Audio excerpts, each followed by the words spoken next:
J'ai lu près de 300 livres et je tiens là mes meilleures lectures de tous les temps. Nos âmes tourmentées de Morgane Moncomble. Je trouve qu'on le voit plus beaucoup et c'est super dommage parce qu'il est incroyable. C'est un livre qui m'a beaucoup parlé personnellement, qui m'a beaucoup touchée. Il y a des sujets assez délicats, compliqués qui sont traités, donc faites attention au trigger warning. Il m'a bouleversée et c'est mon préféré de Morgane Moncomble pour l'instant. Oula, j'ai plié la couverture.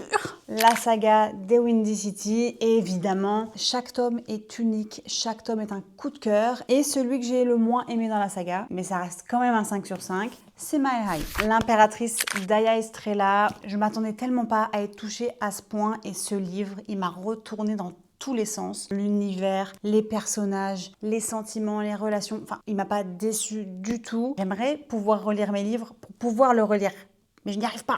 Le serpent et la mule de Marina Hemmel. Ce livre, vraiment, je l'ai dévoré tellement vite. Il est tellement addictif. On est plongé dans les favelas et on s'y croirait presque. Vous devez le lire au moins pour Pedro. Mon dernier coup de cœur en date, Vermelho de Marina Hemmel toujours. Écoutez, c'est puissant, c'est addictif, c'est intense. C'est le spin-off du Serpent et la Mule. Et si vous aimez les darks avec de la tension, du suspense, des protagonistes badass, c'est simple. Foncez. Les 2 premiers tomes de la saga des légendes de Dahlia Blake, si vous les avez pas encore lus, je ne comprends pas. Vous commencez, vous pouvez plus lâcher les livres. Et on fait les montagnes russes en fait. C'est des livres, vraiment, on sort, on est essoufflé carrément.